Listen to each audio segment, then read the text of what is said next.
educate young people, and our approach to the arts is an integral approach. So we do visual as well as theater, dance, music, and so we're changing lives, hopefully, by providing them an integrated sort of all-around approach, so that they develop either as artists or as individuals with a multifaceted view of the arts and how they can affect them as individuals and help them grow and learn. And I think all kinds of studies prove that educating in the arts enriches people's life track, whether it's in math, science, or history.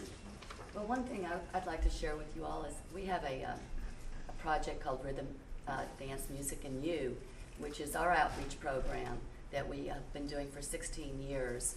And it basically happens in the spring, and we go to 50 schools, usually in East Austin, but we go to so many schools, and we work with these kids. They get workshops with our dancers for several hours, 40 kids at a time. So usually we are reaching about 2,500 kids in the spring. One instance a few years ago, in fact it was many years ago, because he's 20 years old now, and we reached him when he was 8. This young boy was in our audience in East Austin, and he just fell in love with what we were doing, the rhythm, the music, the clapping, all the games that we played with them to get them integrated. And he came up to us after that little workshop, and he said, "I want to do what you guys are doing, you know." And so we said, "No problem, come on over." We gave him a full scholarship, and he then became a professional member of our company 2 years ago. And so it was like he just, went through the whole process, and now he's a professional dancer. So that's one of our stories that really hits home. And so every time we go out to those schools, we hope to affect someone like that. One of the things we do to help the arts is we have a portal website called nowplayingaustin.com. Nowplayingaustin.com? Yes, and we put the events of every arts organization, every cultural organization, and also events of individual artists on that site.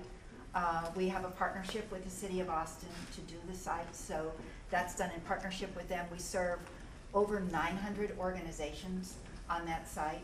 We've been up like a couple of years. We've had well over 6,000 events listed on the site. And the site is a one-stop place. So it gives you information, it gives you tickets, it helps you, you can map where you go. It gives all that information.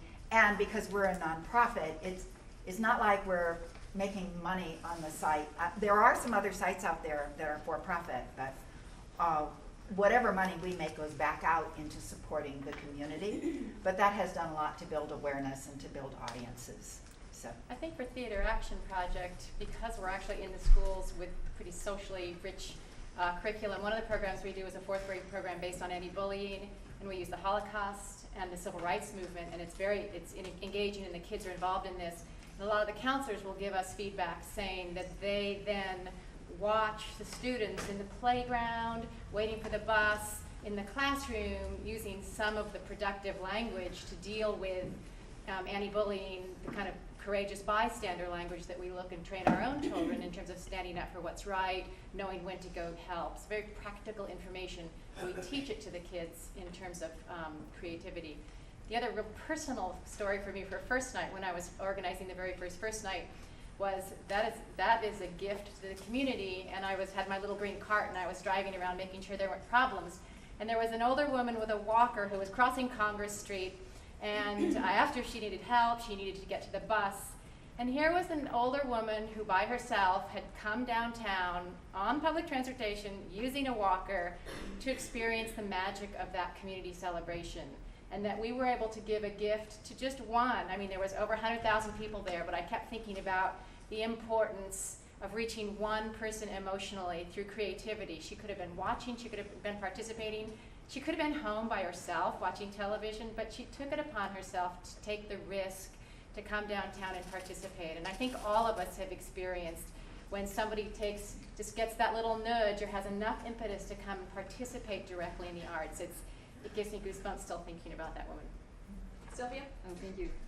One of the things that we don't see by just being here in the museum is the work that we do in the community, in the schools.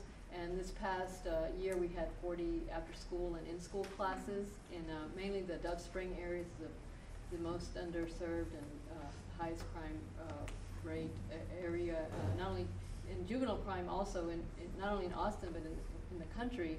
And hopefully, we're able to make an impact there.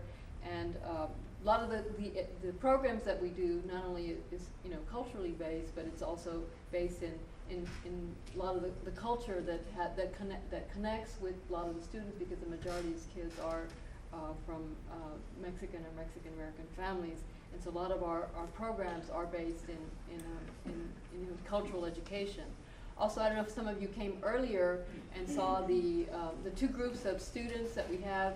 We're participating in the Goodwill Summer Youth Employment Program. It's the stimulus dollars. So if somebody asked, well, did you get any of the stimulus dollars? Well, we did get some through paper mache, and because we have 2 classes going on. We have 8 students that work from 8 to 12, and they're being paid, to come for 10 weeks. It's two sessions of 5 weeks each, and a school teacher. And they're doing production work, learning how to do set design, which we are going to be using in our Day of the Dead parade. And so not only are they learning how to create props and things like this, but then they're also learning about the tradition of the Dia de los Muertos.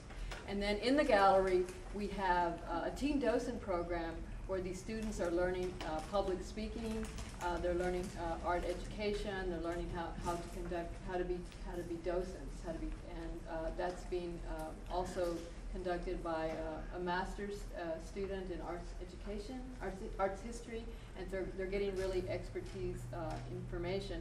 And these kind of programs really make an impact, because we had that program before, and I remember one of the students in the evaluation, she wrote that she had always been a quitter, and she had quitted everything that she had done all her life, and when she was about to give the tour, it was her turn, and she just felt like running away, and she, in her mind, she kept remembering, you can do it, and she went ahead and gave the tour, and she said, we might think it didn't make a difference, but for her, it made all the difference in the world, and then she went on and went to college. So, we all are making an impact.